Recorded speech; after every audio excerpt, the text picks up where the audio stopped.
You wacky coders. What have you done? Yeah, it's super interesting. Fascinating. Language models, I don't know if you know what those are, but that's the general systems that underlie ChatGPT and GPT. They've been progressing over the past maybe 4 years aggressively. There's been a lot of development. GPT-1, GPT-2, GPT-3, GPT 3.5. And ChatGPT, there's a lot of interesting technical stuff that maybe we don't want to get into. Sure, let's get into it. Well, I'm fascinated by it. So ChatGPT is based fundamentally on a 175 billion parameter neural network that is GPT-3. And the rest is what data is it trained on and how is it trained. So you already have like a brain, a giant neural network, and it's just trained in different ways. So GPT-3 came out about 2 years ago, and it was like impressive but dumb in a lot of ways. It was like you would expect as a human being for it to generate certain kinds of text, and it was like saying kind of dumb things that were off. And you're like, all right, this is really impressive, but it's not quite there. You can tell it's not intelligent. And what they did with GPT 3.5 is they started adding more and different kinds of data sets there.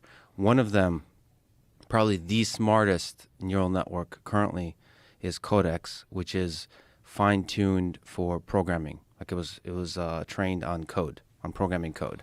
And when you train it on programming code, which ChatGPT is also, you're teaching it something like reasoning, because it's no longer information and knowledge from the internet. It's also reasoning. You can like logic. Even though you're looking at code, programming code is, you're looking at me like, what the fuck is he talking about? No, that's not what I'm looking at. I'm looking at you like, oh my God.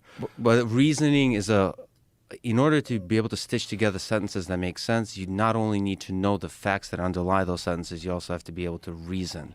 Yeah. And we take it for granted as human beings that we can do some common sense reasoning. Like this war started at this date and ended at this date, therefore it means that like the start and the end has a meaning. There's a temporal consistency. There's a cause and effect. All of those things are inside programming code. By the way, a lot of stuff I'm saying we still don't understand. We're like intuiting why this works so well. Really? But these are the intuitions. Yeah, there's a lot of stuff that's not clear. So so GPT 3.5, which ChatGPT is likely based on, there's no paper yet, so we don't know exactly the details.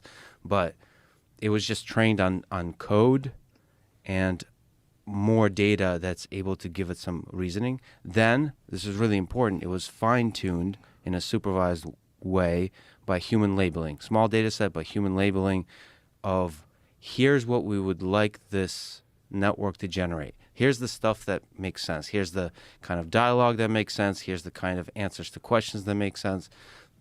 It's basically pointing this giant Titanic of a neural network into the right direction that aligns with the way human beings think and talk. So it's not just using the giant wisdom of Wikipedia and just, I can talk about what data sets it's trained on, but just basically the internet. It was pointed in the wrong direction. So this supervised labeling allows it to point in the right direction to when it says shit, you're like, holy shit, that's pretty smart. So that's the alignment. And then they did something really interesting is using reinforcement learning based on labeling data from humans. That's quite a large data set. The task is the following. You have this smart GPT 3.5 thing generate a bunch of text, and humans label which one seems the best. So ranking. Like you ask it a question. For example, you could do generate a joke in the style of Joe Rogan, right? And you have a label. They have 5 options, and you have a label. Does it mention dick and pussy? No, I don't know. I don't know how exactly, but so you get it to rank. The human labeler is just sitting there.